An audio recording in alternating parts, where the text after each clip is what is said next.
ایک بار ایک شریر یہودی نے محض شرارت میں حضرت محمد صلی اللہ علیہ وسلم کی خدمت میں کھجور کی ایک گٹھلی پیش کی اور شرط رکھتے ہوئے کہا کہ اگر آپ آج اس گٹھلی کو مٹی اور پانی کے نیچے دبا دیں اور کل یہ ایسا تناور کھجور کا درخت بن کر زمین پر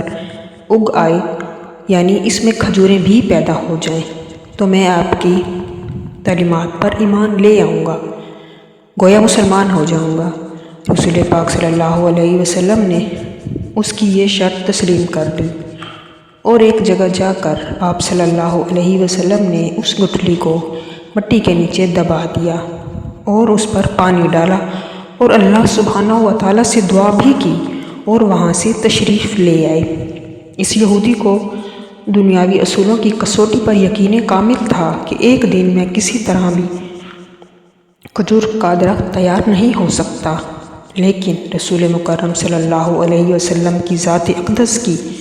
روحانیت اور آپ کا اعتماد اس کے دل میں کھٹک اور خدشہ ضرور پیدا کر رہا تھا کہ کہیں کل ایسا نہ ہو جائے کہ کھجور کا درخت اگ آئے اور مجھے اس ایمان لانا پڑے۔ اس نے اپنے اس وسوسے کو دور کرنے کے لیے پھر دنیاوی اصولوں کی مدد لی اور شام کو اس مقام پر جا کر جہاں کھجور کی گٹھلی آقائے دو جہاں صلی اللہ علیہ وسلم نے بوئی تھی، اس کو وہاں سے نکال لیا اور خوشی خوشی واپس آ گیا۔ اب کھجور کا نکلنا تو دور کی بات ہے، کھجور کے درخت کا نکلنا ہی محال، لیکن وہ نہیں جانتا تھا کہ جب معاملہ اللہ سبحانہ و تعالیٰ اور اس کے رسول پاک صلی اللہ علیہ وسلم کے درمیان ہو تو دنیاوی اسباب بھی معنی ہو جاتے ہیں۔ اگلے دن آقائے دو جہاں صلی اللہ علیہ وسلم اور وہ یہودی مقام مقررہ پر پہنچے تو وہ یہودی یہ دیکھ کر حیران رہ گیا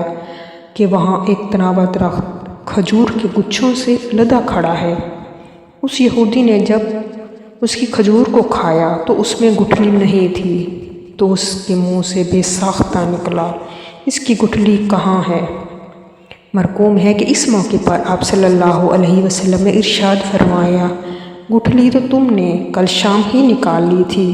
اس لیے گٹھلی تو کھجور میں نہیں ہے، البتہ تمہاری خواہش کے مطابق کھجور کا درخت اور کھجور موجود ہے۔ کہا جاتا ہے کہ وہ یہودی اللہ سبحانہ و تعالیٰ کی اذن سے رسول صلی اللہ علیہ وسلم کے اس معجزے کو دیکھ کر مسلمان ہو گیا۔ سبحان اللہ۔